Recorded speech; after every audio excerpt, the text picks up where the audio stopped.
UTI. Tapos yan, nililigiso na ka naman. Engine wash.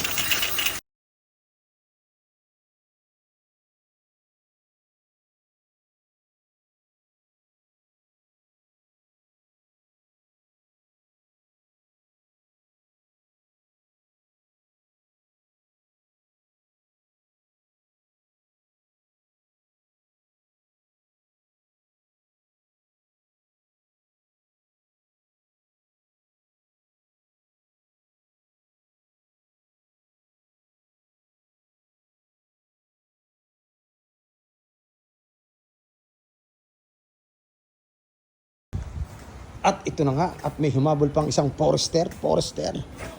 Palit ng brake pad, manipis na. Papel na po siya, mga kagulong mga klase. Problema natin ngayon ay hapon na at gabi na. Wala na mabibilang. Tapos kailangan pang i-resurface ang brake drum.